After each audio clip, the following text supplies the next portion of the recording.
મિત્રો, આજની પ્રેમી સલામ, ગુડ મોર્નિંગ, જય મસીહ કી, પ્રેઝ ધ લોર્ડ, હાલેલુયા. આજે આપણે યુનાના જીવન પર આવેલી મુશ્કેલીઓ, તકલીફો અને યુનાની પ્રાર્થના વિશે અભ્યાસ કરવાના છે. અને એટલા માટે યુનાનું પુસ્તક અને પ્રથમ અધ્યાય તમે જોજો, વાંચજો. અને એની અંદર યુનાને ખાસ પ્રકારનું તેડું પ્રભુ તરફથી મળ્યું. અને એ તેડું એ પ્રમાણે હતું કે નિનવે નગરમાં તારે ઉપદેશ કરવા જવાનું, નિનવેના લોકોને તારે દેવની વાણી પ્રગટ કરવાની છે અને મોટા નિનવે નગરમાં જવાનું. આ દર્શન, આ તેડું ખાસ પ્રકારનું હતું, પણ યુનાએ એ તેડું ઠુકરાવ્યું. અને બાઇબલ એમ કહે છે કે યુના યહોવાની હજૂરમાંથી તાર્સીસ જવાને ભાગી ગયો અને નીકળ્યો ત્યાંથી.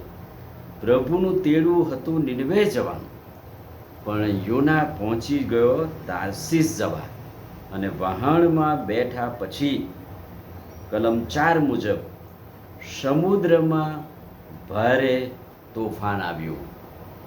મોટા નિનવે નગરનું મોટું દર્શન અને તેડું હતું, પણ જ્યારે તેડું એને ઠુકરાવ્યું ત્યારે મોટા સમુદ્રમાં મોટું તોફાન જીવનમાં આવ્યું.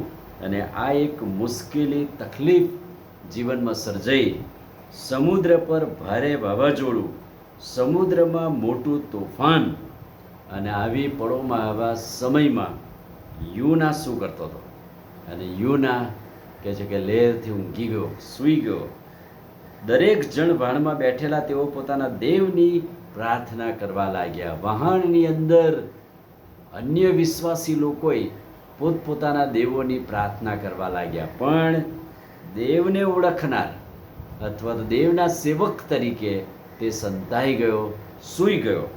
અને ત્યાં યુના વહાણના સૌથી અંદરના ભાગમાં, કોઈ જોવે નહીં, કોઈ સાંભળે નહીં, એમ સંતાઈ ગયો.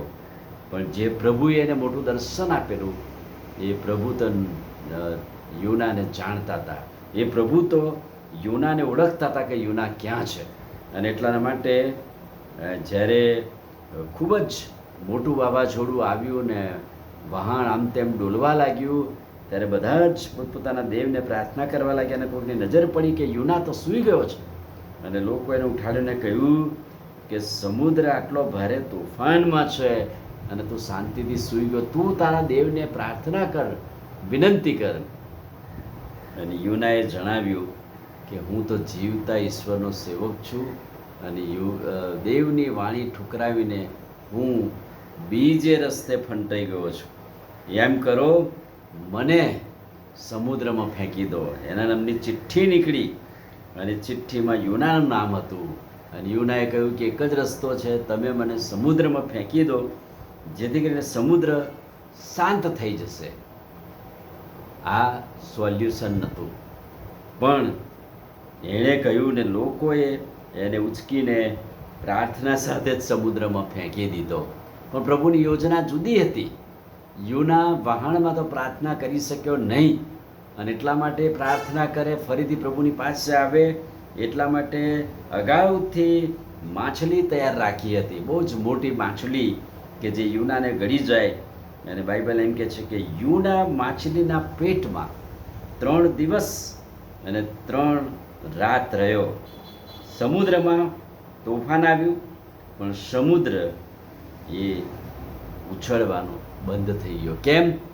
કેમ કે એક વ્યક્તિના લીધે આખું વહાણ હલમડોલમ હતું. પણ જ્યારે એને ફેંકી દેવામાં આવ્યો ત્યારે માછલી તૈયાર હતી અને માછલી તેને ગળી ગઈને હવે યુના ફરજ પડે છે કે માછલીના પેટમાં પ્રાર્થના કરવી જ પડે.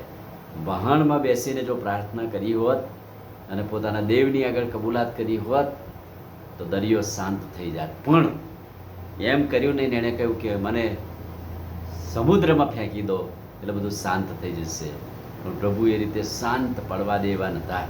પ્રભુએ તો કહ્યું તારે નિનવે જવાનું જ છે. અને એટલા માટે માછલી તૈયાર કરી અને માછલીના પેટમાં 3 દિવસ 3 રાત કેવી રીતે રહ્યો, શું થયું, કેવી પ્રાર્થના કરી, એ બાબત વિશે આપણે જોઈશું. પહાડ જેવી મુશ્કેલીઓ, બહુ મોટું વહાણ બહુ મોટું તોફાન, બહુ મોટા નિનિવેમાં જવાનું હતું, પણ મોટું પરીક્ષણ આવી ગયું. માછલીના પેટમાં જવું પડ્યું અને મોટી માછલી યુનાને ગળી ગઈ. અને યુનાને ગળી ગઈ ત્યારે એણે કેવી પ્રાર્થના કરી કે પ્રભુએ એને બચાવ્યો અને આખરે નિનિવેમાં એ ગયો. આમીન. પ્રાર્થના કરી. વાલા પ્રભુ, આજે સવારે તમારી કૃપા, સંભાળ, દયા, ભલાઈને માટે આભાર. યુનાની પ્રાર્થના ઉપરથી મળતું ઉત્તેજન, યુનાનું તેડું, માછલીના પેટમાં કરેલી પ્રાર્થનાની સમજ અમને આપો. એવી કૃપા માગતા પ્રાર્થના પ્રભુ ઈસુના નામમાં કરીએ છીએ. સાંભળો ને માન્ય કરો. આમીન. God bless you.